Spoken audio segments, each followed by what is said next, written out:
Hey man, you good to start recording, sir? Yep. What are you reading? Monday basket? You speak French? No. Yeah, that's upside down. We're gonna skate to one song only. Hi, I'm Rudy Gay from the Memphis Grizzlies. You've tuned in to Believe the Hype with Tom and Benyam.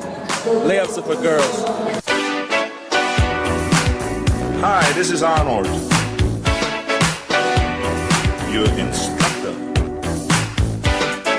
Down, up, down, up, down. Come on, more energy.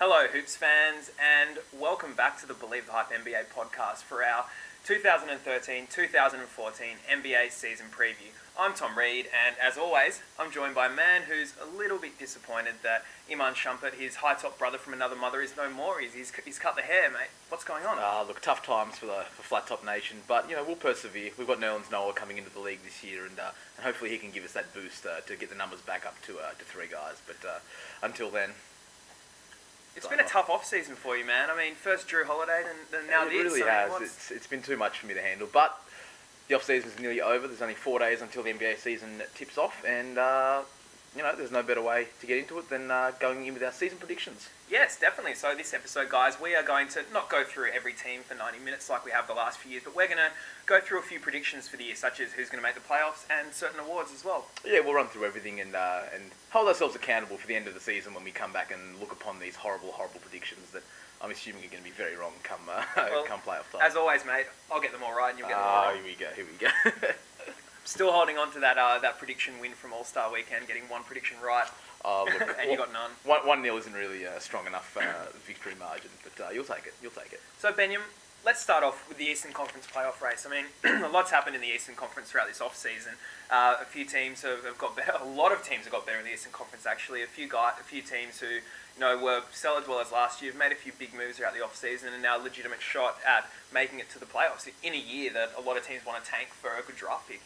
Yeah, I mean, the Chicago Bulls, Indiana Pacers have all taken that step and become a lot better. Derrick Rose obviously coming back, and the Miami Heat are still very much there. But then you also look at the bottom part of the Eastern Conference with the likes of the Cleveland Cavaliers, Detroit Pistons, even the Milwaukee Bucks, are still going to be there or thereabouts. So there's a lot of teams that have bridged that gap, and then a lot of teams that have taken that next step up. So I think this year we're going to see a pretty big step in quality and talent, I think, in the Eastern Conference. I think it's right to say that there are probably 5 teams in the Eastern Conference right now who are certain playoff locks.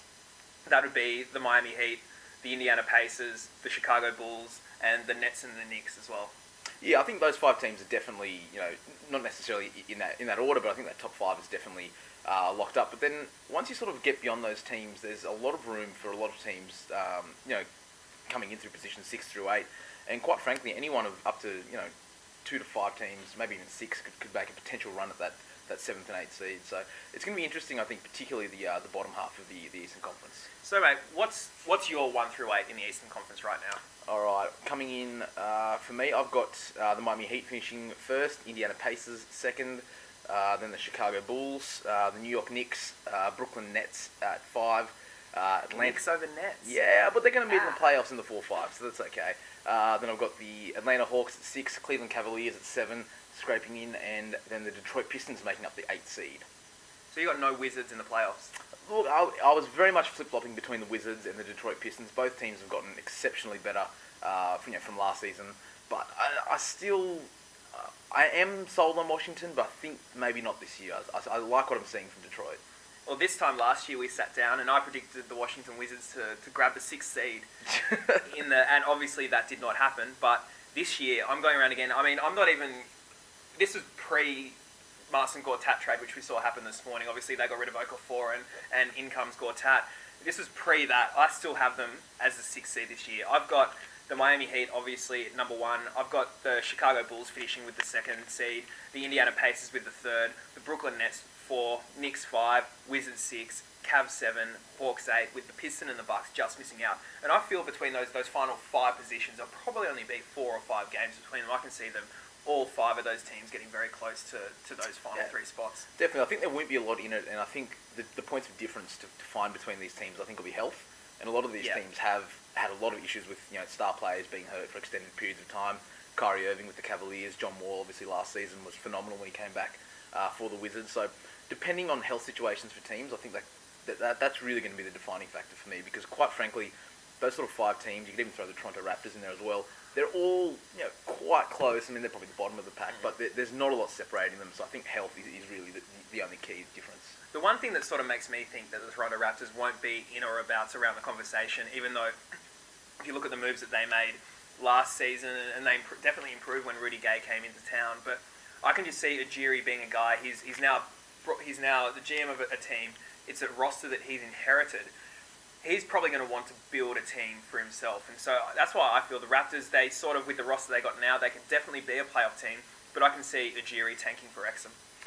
Yeah, that's not crazy, because, as you said, he's the kind of guy that they've brought in to put his imprint on the team, and we've already seen him be quite active already, getting rid of Benyam, which was a fantastic move for the Raptors. And I think as the season goes along, with that glut of small forwards between Terrence Ross, DeMar DeRozan and Rudy Gay, I don't think that's a very viable combination, because the longer that DeRozan and Rudy Gay exist, you're really hindering finding out what Terrence Ross is all about. And I think he's the kind of guy that you may well down the track, even as early as sort of the deadline, see enough from to have faith in him to maybe trade one of those two guys. And I did say tanking for Exum this, because that's obviously what we call it over here in Australia. But they're the one team that I think will be tanking for Wiggins. He's a Toronto guy. You know what? I could see miraculously them getting the number 1 seed in the playoffs. Sorry. I mean, in the draft. Just said they're tanking. They're going to be number 1 in the playoffs. Stranger things have happened. Look at the Chicago Bulls in 08 with Derrick Rose. They had absolutely no business being in the lottery, but somehow ended up with the number 1 pick. So it wouldn't surprise me if another hometown favourite came back. So, we'll wait and see. But as a Philly fan, I'm hoping to God we end up with the number 1 pick. Now let's have a look at this come playoffs, because obviously, I mean, we've both got Miami taking out the conference in terms of the best record in the conference. What about when it comes to the playoffs? How do you see? Because I feel with a lot of these teams, which might not necessarily be a regular season team, they're built for the playoffs. The likes of the Indiana Pacers. Do you see the Miami Heat getting out for a 4th season in a row, getting into the finals? You know what? I actually don't. I think that there's a lot of teams that can beat them in a playoff format. You speak about teams that aren't necessarily playoff teams, aren't necessarily regular season teams, but are playoff teams. I think the Brooklyn Nets is a perfect example of that. They might not necessarily, given their age and a very slow old team, might not pick up the most regular season wins, but over a 7-game series, I mean, there's enough talent on that team to take you out. And I mean, not necessarily saying that the Nets will be the one, but there's teams like them. The Chicago Bulls will obviously have a great record and will be a threat in the playoffs, and also the Pacers as well. So I'm not saying that it's a lock, but it wouldn't surprise me if this is the year that another contender came through from the Eastern Conference. Well, I have got the Indiana Pacers. I'm locking them in. I've got them in the NBA Finals this year. Right. I think that they did everything right this off-season to be able to improve where their faults were. I mean, they were only a quarter away from making it to the NBA Finals last year, and what their big issues were was their shooting and also their bench. And they fixed that up, obviously, with Danny Granger coming back into the fold. And whether you start him or have him off the bench and have Lance Stevenson there, it doesn't matter. Like, that position has improved for them one way or another, and their bench has improved. Lance Stevenson obviously starting on the bench, and then bringing in the likes of Louis Scola, Chris Copeland, CJ Watson. They have seriously improved their bench. Psycho T, Tyler Hansbrough, and the boys are all gone. Once you get rid of those, it's a good day. So I seriously love what they have done with their bench, and just all the question marks that they had this time last year, and even this time 4 months ago. They fixed those, and I feel that they have just put themselves into a perfect position they're basically designed to beat the Heat, which is what you have to do to get out of the Eastern Conference these days. Oh, absolutely. And you talk about the Indiana Pacers being designed to beat the Miami Heat. I think the Chicago Bulls, to some degree, are also very much in that caliber, in the fact that they have a great set of big men with Boozer, Noah, and Taj Gibson coming off the bench. They've got the top 5 point guard in Derrick Rose, obviously much better than Mario Chalmers. And they've got guys that can defend LeBron James, not necessarily stop, but Jimmy Butler and Luol Deng, whether both of them are there come the playoffs, they're set up in a way that I think they could well knock off the Heat. A lot easier than I think people are giving them credit for, because I was one that wrote the Chicago Bulls off without Derrick Rose last year, and they proved that in his absence they were a real legitimate team. So with him back now, and quite frankly, he looks pretty good. Yeah. Xavier Henry looks pretty good right now, dude. It's preseason. But he maybe I'm getting a little bit excited, but he's back. The one thing that worries me about the Bulls, obviously Derrick Rose is back, and if he's 80% what he was in 2011, he's still going to be a seriously good player and get them into winning contention in the playoffs. But the thing that worries me is, look at their team before he got injured. Look at it now. It's a shell of itself. I mean, their bench isn't as good as it was back then. Derrick Rose, even if he's 100% of what he was back then, I mean, we can't really say that we know what he's going to be like because we haven't seen him play proper basketball in 18 months right now. And so their bench isn't as good. They still got a lot of injury issues on that team. I mean, Joakim Noah's never really played a full season. He's got his own health problems. Yeah. There's the Boozer issue. What are they going to do with him? Luau Deng and Jimmy Butler are a little bit too similar for Chicago's liking, and I could see Luau leaving that team. I could see them trying. I wouldn't be surprised if there was a big move for the Chicago Bulls this season, whether it's for LaMarcus Aldridge, which is the trade that's come up pretty regularly, and probably more so as the season gets closer and closer. So if that was the case, I'd probably put them even closer if they can get their hands on LaMarcus Aldridge, but at what expense? I've just got too many question marks on that team right now to be confident to say that they are going to be a legitimate contender against the Miami Heat right now. Talk to me in a few months' time, dude. But now, we'll wait and see. So we've got a pretty similar playoff picture. You've got the Washington Wizards in over the Detroit Pistons, and other than that, it all looks pretty much identical. It does. I mean, it's another year of us agreeing, I think, unfortunately. A few playoff matchups that'll be quite interesting. I like the Knicks and the Nets could be playing in the playoffs. I'd love to see the Cavaliers and the Heat playing. Oh, yeah. And I'd love to see Indiana play anyway. Cavaliers and the Heat will be great in the playoffs. I mean, you got LeBron for a few games going into Cleveland playing against the Cavaliers. You've got to think that if that did happen, that the Cavaliers would be a shoo-in to win at least one of those games. I think Kyrie can get at least one game over the Miami Heat, but I think that wraps up the Eastern Conference. Shall we move across to the Western Conference? Why not? And now it's time for our Western Conference preview. There's been a lot of movement in the West as well throughout the off-season. I mean, obviously, Dwight Howard left LA and he's now with the Houston Rockets. The Clippers had a big off-season as well, re-signing Chris Paul and then also getting Doc Rivers over to coach them. Two big contenders there now. And I mean, even the Golden State Warriors, they had such a great season finish last year, and then to bring in Andre Iguodala to shore up their backcourt, it's going to be a seriously good race in the West this year. And you've still got the San Antonio Spurs. As if the West needed to get any better, and I mean the teams at the top end of the Western Conference all seem to improve dramatically. So the quality out there is phenomenal, I guess, especially when you compare it to the Eastern Conference that only really has sort of 2 or 3 elite teams. You could argue that there's probably 5 elite teams in the Western Conference that are all capable of finishing with the number 1 seed. There really are, and so I mean, I guess let's get into it. What are your 1 through 8 predictions for the playoffs? All right, for my Western Conference, I have the LA Clippers coming in at number 1, number 2, the Oklahoma City Thunder, number 3, the San Antonio Spurs, then the Houston Rockets in at 4, the Golden State Warriors at 5, Memphis Grizzlies 6, Portland Trailblazers 7, and the Minnesota Timberwolves making their playoff, berth under the Rubio Love combination. Well, so I've got them in at 8. It's been 10 years since they last made the playoffs. The last KG. A long time ago. Yeah, it's been a while.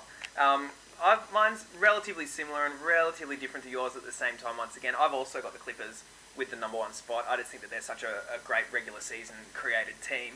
The Oklahoma City Thunder at number 2. I think that with Westbrook out to start off, they won't be able to contend with the Clippers for that number 1 spot, but they'll definitely come good towards the end. Oh, they'll still be there. They'll still be there.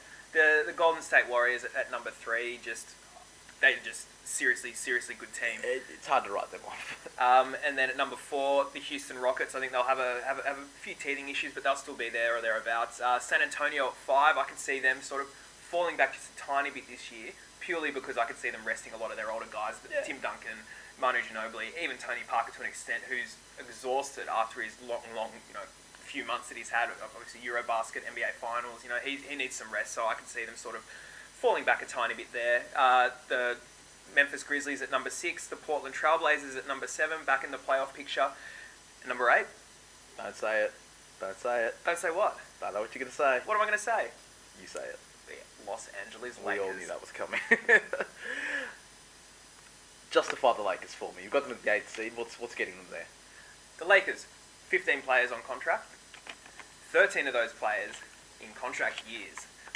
Steve Nash and Robert Sacre, the only 2 guys, a Canadian connection, the only 2 guys that are, have a contract before the end of this year. You've got... They've got nothing to prove, those 2 guys. Those are the 2 yeah, locks. They are. Both representing Vancouver. Exactly right. So, I mean, you've got 13 guys playing for contracts, the likes of Nick Swaggy P. Young, Wesley Johnson, who are playing to prove that they are legitimate players in this league. It's an audition year for the whole team. It's an audition year for the whole team, and you got Kobe coming back probably around Christmas time is what I'm hearing right now. And he's going to want to prove. I'm hearing opening night. He's going to want to prove that he's still a legitimate player. You've got Pau Gasol, who's at who's at full health or close to full health for the first time in a long time. He and Chris Kaman have actually formed a pretty good 4-5 combo. Chris Kaman's the sort of guy who doesn't need the ball. He's definitely happy to be the supporting player down there, and they've looked seriously good together in the off season. Xavier Henry coming off the bench is going to be good. It's actually the best Lakers bench that I've seen since our last championship run. Jordan Farmer's back. Jordan Farmer's looking good. You've got Xavier. You got feeding me Xavier Henry. Going to be there. I'm feeding me Xavier, mate. No, I'm really excited with how they look this year, and they seem to be gelling well, and everything that we're seeing in the locker rooms all really good at the moment. They all seem to be really happy together as a team and as a unit. And I'm also looking forward to the fact that Swaggy P, Nick Young, has been given the keys to the franchise until Kobe gets back. This is dangerous. If you can get a couple of months of Swaggy P acting like Kobe, and he knows his role, and he's set. I know there's a lot of people saying that. Oh, he's a gunner. He's a shooter. He's going to shoot. There's a lot of people saying that Kobe's going to kill Swaggy P when he comes back, but Swaggy P's already said that he knows that this is his team to do this until Kobe gets back. He knows his role. He knows there's a window of opportunity to capitalise on. So it wouldn't surprise me if at full health between Nash, Kobe, and Powell, that's still a good team. It's very easy to write them off given that Kobe Bryant's out for however long, whenever he does come back, and obviously Steve Nash and Pau Gasol have both had their health concerns over the last 12 months. But if it all goes well, I think 8th is probably the best case scenario for them. Maybe 7th, but realistically, there's just too many teams in the Western Conference that are of I think much better talent levels and and also just health wise, they're a lot younger. Yeah, I mean, I agree, and I mean, especially the team that you've got in there that I don't have in there, the Wolves. I mean, the one reason why I didn't have the Wolves in there, I'm going to get you to pitch them to me, but the one reason I didn't have them in there is that it always seems every year that the Wolves are a team that everyone thinks is going to make the playoffs, and then it just doesn't happen. There's always a problem. There's always an issue there. And that problem is, as we discussed, health, and that's again a problem for everyone in the league, but Rubio and Love have never really been out there properly together to put together a really good run. I really like what they've done in the off-season in getting guys like Corey Brewer and Kevin Martin. Definitely overpaying for both those guys, but especially Corey. It's not ideal, but the fact that you get Kevin Love is pound for pound the best rebounder in the league. He's a great stretch forward. He can shoot the three. His game is phenomenal. You know how much I love Kevin Love, but you get Kevin Love and Rubio, you get them healthy for a whole season. I really think they could maybe take a couple of games off someone in the playoffs. I think they will be there, but the big caveat is if they're healthy. If Kevin Love is there for the whole season, and even guys like Kevin Martin, if they can keep these guys all out there, keep that whole unit together for the whole season, then I think they're a lock for the 8th seed. Let's have a look at the top of the conference now, and let's talk in playoff wise. Who are the teams that you think are going to be there when we're talking at who's going to be facing the Indiana Pacers, the Miami Heat, or whoever for the NBA Finals? Look, you have to. For me, I have to put the LA Clippers there. I think under Doc Rivers, this really changes the game for the Clippers. They were a great offensive team for the last couple of seasons, but now you've got one of the great defensive coaches in Doc Rivers. You've brought in reinforcements, Jared Dudley, JJ Redick. I really like what they did with their off season, and the clock's ticking for Chris Paul. If he can't get himself into a position to win now, then I mean, when is it going to happen for him? So I really think they'll be there. I mean, I'd put them at least in the Western Conference semi-finals for sure. The Thunder, I think with Westbrook and healthy, that's the best one too in the game, so you have to put them there. And I write them off every year, but the San Antonio Spurs somehow find a way every year to be there, so I'm going to put those three as my certainties to be there at the business end of the season. I've got the Oklahoma City Thunder coming out of the West again this year. I mean, with Westbrook back, and then obviously Durant. I mean, those guys are just. I mean, they're two of the 5 best players in the league, and they're on the one roster. They're looking great, and even some of their guys, such as like I mean, look at Aussie Steve. He's come on really well for those guys. Aussie Steve. We are 100% claiming Steve Adams, so there's no doubt about it. Sorry, New Zealand. Sorry, New Zealand. Aussie Steve. I'm never actually going to refer to him as his real name anymore. It's just Aussie Steve. I think if we say that enough times, then people will just catch on and not ask a lot of questions. So, yeah. And he's been looking insane since he's. I honestly think he will take Kendrick. Not insane, but yeah, I mean, he'll take the spot. I think he'll take Kendrick Perkins' spot within 2 months the season. I really think he will. I really like even though obviously they lost Kevin Martin, but I really feel that Jeremy Lamb, we can see him step up a bit this year, and And your boy Perry Jones the third. yeah, PJ3, love him. No, I just think that they've just got such talent on their roster, especially in Durant and Westbrook, that they will be there if those two guys are healthy. And then another, I mean, I know we've probably said if they're healthy throughout this whole podcast, but I really feel that the Golden State Warriors, with that roster how it is now, if that roster's the same come the end of the season, that is another, that they seriously could be there. I mean, Steph Curry, we're going to see some more improvement out of him this year. I mean, Klay Thompson, he's been great, and he's looking good when he's been coming off the bench as well. Iguodala to shore up their backcourt defensive issues that they've had. Harrison Barnes, I reckon, will have a great second year this year. And then obviously Andrew Bogut in the middle, he's been looking great, and he's looking fitter than I've ever seen him. If he can stay on the court for and be healthy throughout this whole season, and especially in the playoffs, they're going to be tough to beat. And then even obviously David Lee, who didn't even speak about, and who could be the odd man out in this team, might be seeing him getting traded. Well, if the Warriors do commit to playing a bit more of a small ball based game, he really is the odd man out there. But I think one of the biggest things to come out of this off season for the Warriors, I mean, outside of obviously Iguodala coming into the team and making them a whole another, I guess, level of a problem on the defensive end of the court. But Andrew Bogut committing to a 3-year, $43 million extension just today with the Warriors. So the fact that they've got that out of the way before the season's even started, he's settled, he's ready to go, he's healthy.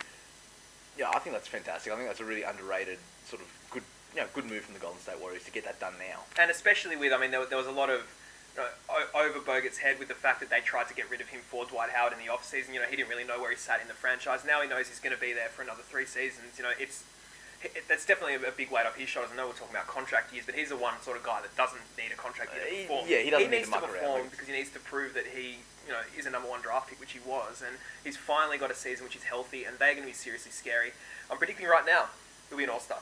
Not saying because I'm an Aussie, but I think he will be an All-Star this year if he's healthy. Realistically, I mean, Aussie bias aside, Andrew Bogut is a top 3 centre in the league when healthy. So, if he can be playing at the level that we saw him last year in the playoffs, up until February, then I don't see a reason why he can't be an All-Star. So, mate, Dwight, Houston, what do we got there?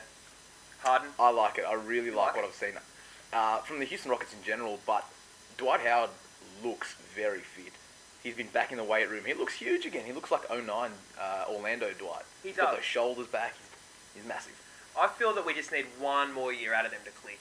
I think that, we saw with the Lakers and Dwight, obviously Dwight wasn't 100% healthy. He was playing about 60-70% the entire season, but you saw that it didn't fit. And so now on this team, I'm going to give these guys the benefit of the doubt in one more year before I legitimately put them in the conversation to come out of the Western Conference. Yeah, I think they probably need that year. They'll be top 4, 5 definitely for me. But I think as far as actually getting over that next hurdle and really, integrating, Dwight Howard into this team, I think you're right. It probably will take that 12 months. And we do see that with most teams. We saw it with the Miami Heat. I mean, obviously they got to the finals, but you do need time to really build up that team rapport and really get to know your teammates and figure everything out. So I think this year is going to be a good year for the Rockets. They're going to be a lot of fun because, Dwight Howard's coming in as probably the best defensive anchor in the league into one of the worst defensive teams. So it really is a game changer. Now, one team that we both had missing out on the playoffs this year, the Denver Nuggets, a big fall from grace for them. Yeah, I think the Denver Nuggets, they've lost a lot of personnel this year. Obviously, Iguodala going. Danilo Gallinari is injured and will be out for an extended period of time. George Karl, the coach, is gone. Ujiri, that's one of the biggest losses. And I think the big thing for the Denver Nuggets is I just don't think that Brian Shaw, coming in as a first-year head coach, his style really matches the players that they have. They're a very young, athletic, run-and-gun team, and Brian Shaw, is trying. Well, we've seen him sort of try and implement the triangle or a lot more slower back to the basket kind of game, and I don't really necessarily think that's going to mesh too well with the Denver Nuggets' current personnel. And we've seen this year in preseason him trying a lot of different styles of offense out there, and even to the point where last week he was even trying to play a run-and-gun game, but it just didn't fit how he coaches the team. And you can see, obviously, he's inherited a team that he doesn't want. That's why I think some of their blue-chip players, the likes of Kenneth Faried, are going to be on the trading block this year and potentially be out there because he wants to have a team and a franchise that is of his guys out there, and he wants to put his mark on his franchise. And we've seen Faried really not fitting what he's trying to do throughout points of this preseason right now, and I could see him being, because his stock is probably as high as it'll ever be right now. Everyone's high on Cairns Fareed, but at the end of the day, what is he? He's an energy guy. He's a very good energy guy. He can do some great stuff on the defensive end. He's a Mr. Intangible out there as well, but I don't think he's ever going to be an all-star. And you know, right now you could probably get an all-star in a package for a guy like Kenneth Fareed. It's the highest I feel he'll ever be, his stock. So, you know, I don't think he'll be there at the end of this season because doesn't fit Brian Shaw's style, and they can probably get some good pieces for him in comparison to what they could in a few years' time. Okay, if that's the case, if they do trade away someone like Kenneth Fareed, do you think the Nuggets are going to try and go all out and then just try and completely wipe the season and get into the Wigan sweep or the Exum sweepstakes? Yeah, I can see them tanking for Dante. Yeah, well, you know, if you're not going to be good, you may as well be really bad this year. So finishing 7th or 8th for the Denver Nuggets isn't really going to do much for them. And if you do trade away a guy like Kenneth Fareed, you're sort of sending a bit of a signal that there is going to be a little bit of a revamp on the team, and you know, you may as well be really bad and get yourself a good draft pick. Okay, guys, we've gone through the teams now, so now let's have a look, Benyam, at some individual player predictions. Hi, this is Arnold. That's right, we'll have a look at some of the individual player awards that will come up at the end of the season, but also looking at players that will take that next step, whether it's from good to great or from nobody to somebody. Yeah, nobody to somebody is always a good jump to have in the NBA. It is. It's always worth a little bit of money. So, I mean, let's start with the big dog. Most valuable player, obviously, last season, LeBron James won it with 26.8 points, 8 rebounds, 7.3 assists, and 1.7 steals as well. Some ridiculous numbers out of LeBron there. Can he do it again this year? He is the best player in the game. He will be the best player in the game at the end of this season, undoubtedly. But will he be the most valuable player as voted by the peeps? I think he will. I think the Miami Heat will definitely be there. Minimum Eastern Conference Finals, and I think you really need to be at that level to be winning the MVP trophy. Obviously, he's in the prime of his career, and somehow he keeps getting better and better every season. And I think the big thing for me is I can't really see who else is there. Who else is going to win the MVP trophy? Who else is going to be in a situation that their team is contending for a title, but also is putting up enough of an individual performance to get that award? And I just don't think there is someone there yet. Well, I mean, if you have a look at some of the guys who will potentially be around there, and obviously voter fatigue is something that really comes in and can be a big issue. I mean, you've got the likes of Derrick Rose coming back, won it a few years ago, Kevin Durant, Chris Paul, he needs to have an MVP caliber season this year if they're going to have a chance to win the title, the Clippers. And even, you know, James Harden potentially as well. He's been coming on leaps and bounds. I like that. I really like that James Harden pick. Obviously, we talked about it earlier. The Houston Rockets might not necessarily be right up there, which sort of contradicts my earlier point. But on the back of last season, when James Harden was phenomenal in that offensive system, he's only going to be on a much better team this year. So I think he's probably the guy I put maybe third behind Kevin Durant. And the guy who I really feel this is his last chance to do it, and he's got a lot to prove this year. He's in a contract year as well. Carmelo Anthony.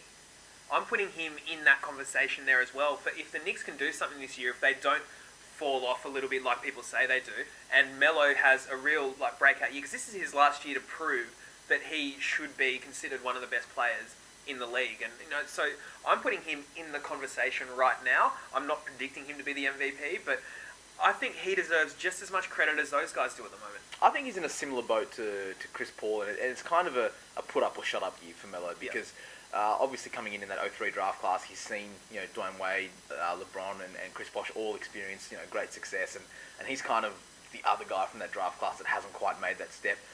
Great year last year with the Knicks, was the scoring champion, so that's his game. He can fill it up, and if he can get that help from the Knicks to put him in a position to be around the Eastern Conference Finals, then he's the kind of guy that probably doesn't have a bad run at probably being the MVP. But as I said, I think when you sort of go from LeBron to the rest of the field, I think there is just quite a big drop off, and I really just can't see anyone but LeBron winning it this year. Yeah, same here. I think it'll be LeBron again. I think he will go unanimous this year. Unanimous. I think he was one short last year. Melo got the one vote from me. I think this is the year that LeBron James will go unanimous. Now, mate, let's move across to the most improved. There's a lot of players in new situations this year.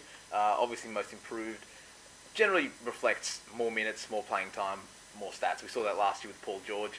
His role increased dramatically with the Indiana Pacers, and he was phenomenal. But history sort of dictates that this award normally goes to a guy that has either drastically improved their minutes, and that's sort of the production that you sort of get out of those guys. And there's a few guys in there that I think the likes of Eric Bledsoe, we'll see him as a starting point guard in the NBA for the Phoenix Suns.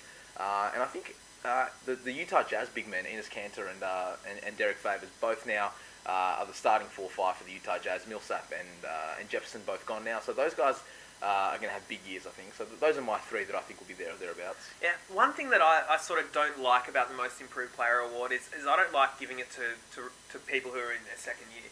Because you should improve from your and people do say that. So, I mean, the likes of Enes Kanter, I know Jonas Valanciunas and Andre Drummond have been thrown around as well. I don't really like them for that. I think someone like Eric Bledsoe is a great shout for this, and even potentially, someone like Nick Young. I would be voting for Nick Young. Seriously though, if he can clean up his game in an efficient way, where he can still be a gunner but not jack up a million shots a game, then maybe. But I think it'll probably be one of the younger guys, I think, rather than Nick Young at 27 years old. And what about even someone like, Ricky Rubio? We've seen him obviously improve every single year, and this year if he comes in has a fully fit season and is able to live up to the Ricky Rubio potential that we know he is that enough to sort of call him a Most Improved Player? If he leads the league in assists or something like that, if he has a good combination with Kevin Love, and if they make the playoffs, is that enough to warrant someone like Ricky Rubio being Most Improved? I think so. If he can, develop somewhat of a consistent mid-range jump shot. Obviously, he's one of the greatest passers in the league. Ever. But if he can, as you said, lead the league in assists and also get the Timberwolves in a position where they are in the playoffs, I think it can't necessarily just be an individual success. I think your team needs to be doing well. I think that counts for a lot. So he'd probably be in a better position than someone like an Eric Bledsoe, because obviously Phoenix are going for broke. But yeah, I I don't necessarily dislike Jonas Valanciunas in this, because I think, obviously, coming into his second season, he should be improving. But I think the fact that we've already seen in Summer League, he's bulked up, he's put on some size, which obviously you should do, but his footwork and game seems to be developing quite rapidly, and I think he's going to have the complement of those assets, but also the increased playing time as well. Yeah, okay, I guess I see where you're coming from there. All right, so who's your pick for this award then? I am going with Eric Bledsoe. No, I'm going with Ricky Rubio. Ricky Rubio? We only mentioned him once, but I'm going with Derek Favors. I think he's going to be huge for the Utah Jazz. Now, mate, we sort of spoke, about Most Improved, and now let's go to another sort of improvement level. Who's going to make the leap? Who's going to go from being okay to a somebody?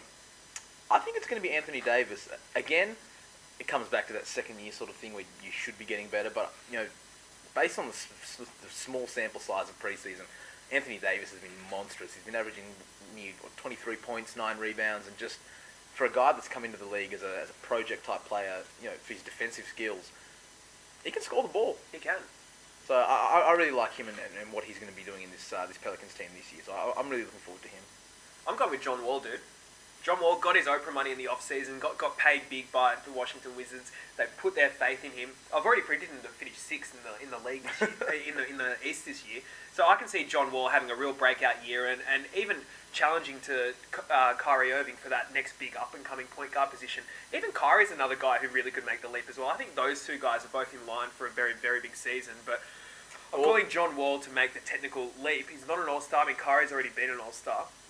I think this is going to be his year. All three of them number one picks as well. Yeah, exactly. The last three. Yeah, the last three. So you want to hope they make that leap. But I really like that John Wall call, because I think, we saw just how good John Wall was, with the Washington Wizards in the second half of the season. Obviously, they were terrible without him at the start of the season. So obviously, if we can get him healthy, and healthy for the whole year, it would not surprise me if he was an all-star this year. What about the scoring title? The scoring title.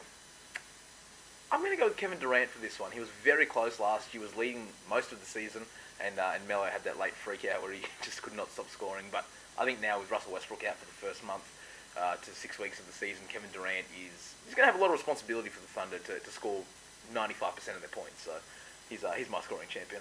I'm going to go with Matthew Dellavedova. Dellavedova. I love Delly, and you know what? I think he's a chance. I think he's a chance. Averaging 30 points a game? Either him or Kevin Durant, really. Mate, I'm going Kevin Durant as well. I think Kevin Durant. Melo will be up there as well again, I feel. I think James Harden will be up there as well too. Yeah. I can see he's going to share the ball with Dwight Howard as well, but I think the way that Dwight Howard's able to attract double teams and kick out to open shooters, and James Harden is one of the best shooters on that team, so I think he's going to find himself with a lot more space than last year. So it wouldn't be surprising if if his 3-point shooting definitely went up, and that could well lead him to a 27, 28 points a game type season. It's going to be an exciting race that between those guys. And another one that we definitely look at a lot and talk about quite a bit, but the Rookie of the Year. Obviously, this has not been the most heralded rookie class. I mean, no one really predicts any of these guys to be superstars, but there will be a few diamonds in the rough out there. We've seen some good production from some of the rookies throughout pre-season so far. Who's your pick for Rookie of the Year? Is it going to be someone like Oladipo, Ben McLemore, Anthony Bennett, Otto Porter, CJ McCollum, Aussie Steve, Matthew Dellavedova? Who's it going to be? I'm going to go with Oladipo. I think it comes back to the fact that the Rookie of the Year for the last few seasons, and pretty much every season, it's a matter of playing time. So if you're out there for 35 plus minutes a night, and particularly in a guard situation, obviously Damian Lillard last year, perfect example. But Oladipo, he's got the keys to this Orlando Magic team. He's going to be starting at the point guard position. Not a natural position for him, but I think the fact that he's able to work on both ends of the floor, he doesn't necessarily have to just score to be efficient and effective. He can score the ball, he can pass the ball. His defense is monstrous. There's a lot of tools that I think he has, and I think that's going to lend itself favourably to voting time. Derek favourably? Derek favourably. I'm going with Cody Zeller as my pick. Cody Zeller? For some of the main reasons that you've gone with as well, the Rookie of the Year generally goes to a guy who's going to play a lot of minutes. At the moment, Cody Zeller looks like he's going to get a lot of minutes out there. He's going to have a good offensive production out there. We've seen some really good signs from him throughout the preseason so far. And with Al Jefferson out to start off the season for the Bobcats, I can see Cody definitely having to take a lot of the load down low there. And he started off his preseason pretty slowly, but then he's been scoring double digits and really having good effort on the boards as well towards the back part of the preseason as well. And I'm just really like what I'm seeing so far from him. Yeah, look, I was a bit surprised by that, but I don't necessarily hate that. Especially seeing I trashed him when they picked him. I think everyone trashed him when they picked him up. But, I mean, that's not too far-fetched. I think the big issue is the playing time, and I think if he is getting right up there as far as minutes are concerned, and obviously he's on a bad team as well with the Bobcats, but they might not be that bad as well. So it's tough, but I probably just can't see it. But maybe a guy like Ben McLemore as well. Do you see him being up there as well? Yeah, I see Ben McLemore being up there as well. I mean, he's definitely shone a bit in his preseason so far, and I can see that the Sacramento Kings will be putting quite a lot of emphasis on him and giving him quite a lot of minutes as well, and especially at that two-guard spot, because it's basically him and Jimmer there, and I think Jimmer will not finish the season as a Sacramento King, so I could really see him getting quite a lot of minutes and definitely being a really integral part of their offense. Yeah, definitely, and I haven't even spoken about the number one pick, Anthony Bennett. Do you really think he's in a situation where he could win Rookie of the Year in Cleveland? No, I don't think he is. I can see him definitely being a guy who's gonna come off the bench and be sort of a key cog to that team off the bench. And what we've seen from him so far has been quite good. I mean, he's been definitely a real energy guy to have off there, and we've seen him have huge scoring outputs in fourth quarters so far, but it is only pre-season. But I feel that he still has a little bit more work and he needs to get a little bit more consistent at this time for him to be able to, for me to put him in the conversation. But I mean, Oladipo is definitely the standout so far. I feel that he could do it, but if Cody Zeller can be the guy who puts up a lot of points as a rookie, I think that he'll definitely be around there too. CJ McCollum's another guy who I also like. I'm very high on McCollum as well. I really, really like what Portland have done. They're taking him, but he's also hurt as well. So a lot of rookies are hurt. Trey Burke was the guy I thought was going to be Rookie of the Year, but he's gone for nearly 12 weeks. I'm not so high on Trey Burke, to be honest. I think he's a good point guard in the NBA. I don't think he's going to be as great as everyone says he is. He's just not athletic and quick enough to be able to contend with I don't really like him that much on D to sort of be able to contend with the likes of Trey Burke. The likes of like Westbrook are going to run circles around him. Even Jeremy Lin won't. Westbrook's going to run circles around everyone, so it doesn't really count. But, moving on from Rookie of the Year, we'll look at the Defensive Player of the Year. Who's your pick for Defensive Player of the Year this season? LeBron James. LeBron James. LeBron James. This is his year to win it. He has been the best defensive player in the league for the last few years, but he hasn't won it. He's sort of going to prove a point this year to be able to make it. We've seen him, he averages just under 2 steals a game. He's can defend all 5 positions on the court. He's a great rebounder of the ball as well. I can see him definitely being the guy that people are going to take notice of this year. And people have been saying, like last year LeBron was saying, and other people were saying that LeBron James should have been the Defensive Player of the Year. And you heard that from the players, and you can sort of see that sort of seep into the media, and the people who are going to make the picks, the fact that, look, you've got to watch LeBron this year because he is the best defensive player in the game. It's very easy to overlook LeBron just for the fact that he is the best player in the league, but there's so many other guys where that's their thing. Like they're defensive guys, they're defensive players, and that's their special skill set. Whereas LeBron is good enough that that's not necessarily the main focus of his game, but he's right up there with the rest of those I reckon guys. LeBron could win Rookie of the Year as well this year. He could sweep the awards. Probably, but the big thing for me, since 1992, only 2 players have won the Defensive Player of the Year that weren't centres, and that was Meta World Peace, or Ron Artest at the time, and Gary Payton, 2 very, very good defensive players. But this is an award for the big men, so I'm going to give it to Dwight Howard. Could you say that they're due, though, the non-big men? They're due. You could say that every year, but Dwight Howard, 3-time Defensive Player of the Year. It's a good call. And the fact that he's coming on to, I think, the 28th ranked defense in Houston, great offense, but horrid defensive team. He's going to come in, and I think you're going to notice a much bigger change in the Rockets than you will in other teams, because that impact that he has on that team, I think, is going to be huge as a defensive anchor. So this could be the full circle forgiveness of Dwight if he comes back and wins Defensive Player of the Year. Okay. Returns back to his old Orlando days. And for our last award prediction, what about the 6th man of the year? Obviously, there's a lot of great 6 men out there. Jarrett Jack, Harrison Barnes, even Kirilenko, Ryan Anderson, Nate Robertson, Tyreek Evans, Swaggy P. He's the starter. I'm going to go with Jarrett Jack. I really think the Cleveland Cavaliers did very well picking up Jarrett Jack. He can close games with Kyrie Irving and play at the 2 guard, and he's one of the best players at finishing games, and I think the Cavaliers are definitely better for having him. And we saw last year with the Golden State Warriors, he was phenomenal for them at the end of games, and I think he's going to do very much the same thing this season. I'm going with AK-47, my man in Brooklyn. That's going to be scary. It'll be scary. AK-47 is just the perfect glue guy to have in that team. He can come off the bench. He can play either the 3 or the 4, or even the 5 if they're going a bit more of a small ball lineup. Great on the offensive end. He's a good outside shooter, and he's a really, really seriously good defender. I can just see him being the guy who's just going to fit that role there. You won't see him putting up huge numbers, but I can see that with how well this Brooklyn team goes and how important he is coming off the bench, I can see that really curbing the fact that normally goes to a guy who guns a bit and is a shooter, but I feel that this will be the year that he'll get recognised as a 6th man. He's going to paper over a lot of the cracks on the Brooklyn Nets team. If he's coming in with that second unit, he's not necessarily going to have to score the ball a lot, because Joe Johnson will probably come in that role, so he's probably going to have the ball in his hands the whole time. But from a defensive standpoint and actually a difference maker, I think Kirilenko is going to be huge for the Nets. All right, guys, we've gone through the teams, we've gone through the players. Now we've got some questions from you guys, the listeners out there. So let's have a look and see what you guys have to say. Down. Up. Down. All right, our first question's coming in via Twitter from MJD Conroy. Mick Conroy, who's scoring more points this season? Kevin Durant without Russell Westbrook, or Kobe Bryant with a great big chip on his shoulder?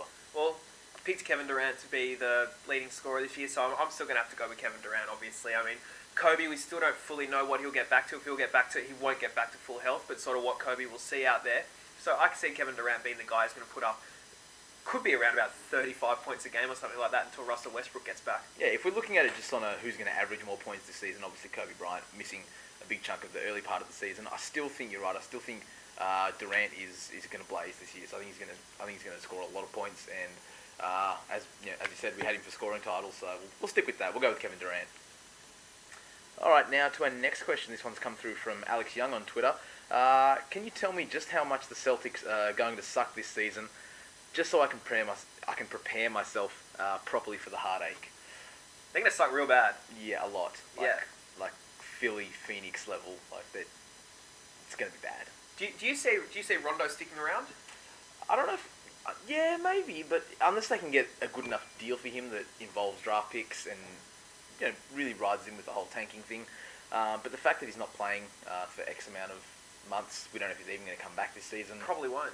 It'll be D Rose 2.0 maybe. Yeah, maybe, but it wouldn't surprise me if the Celtics just completely blew it up. But at the same time, if you get a good draft pick, maybe make a couple of moves.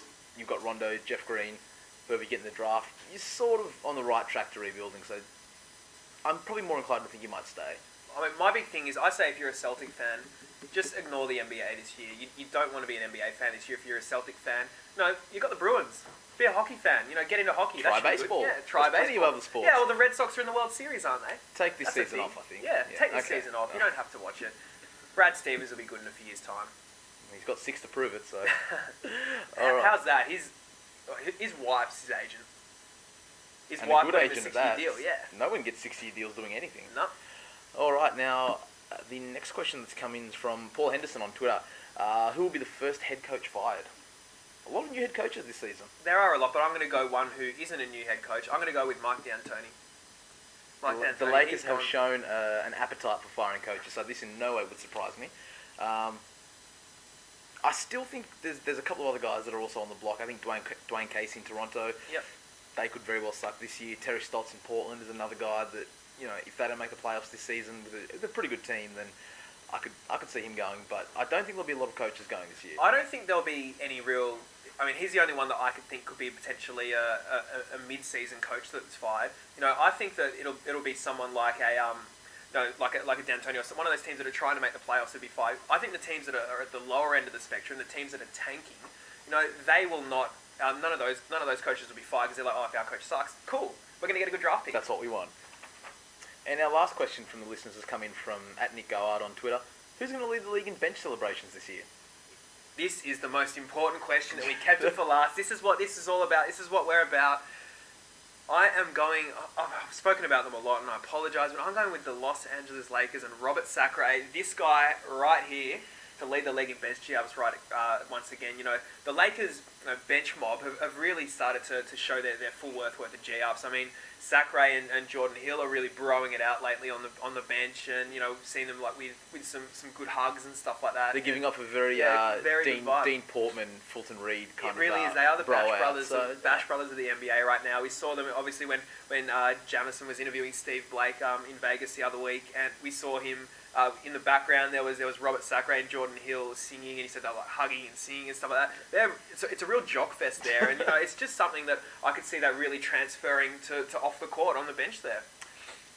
I'm going to go with Kent Bazemore. I think he stepped up last season. Yeah. I mean, although he did sort of come after Sacre had made it sexy to be a bench celebrator, but I think the Warriors are going to have a lot to celebrate this year. So I think from that standpoint, and also just the fact that he's sort of been recognised as the guy now. He was in the video game. He was in NBA 2K14 as the bench celebrating guy. So he's got a lot to live up to. But I'm hoping Sacre can bounce back for a big 2013-14. It should be a very good season of bench watch. And obviously this year we're going to follow that a lot more closer than we did last year as well. Absolutely. It was a good fun during the playoffs. I think it was just the finals that we did it, concentrating on the benches. But I think we'll try and incorporate that a little bit more this season. So Definitely keep an eye out for that. Now, mate, I think that's all we've got time for. Anything else you want to add? I think that's all we've got time for as well. But, as always, keep up with things on Twitter, @TRA Reid and @Benyam Kadane, and, of course, over at the Facebook page at facebook.com/BelieveTheHypeNBA. That was a mouthful. And, and, of course, head over to BelieveTheHypeNBA.com for all our episodes, articles, interviews, gags, Instagrammies, fine vines, and whatever else we end up on there. Definitely. Thanks very much, guys, and we'll catch you later. See you next time.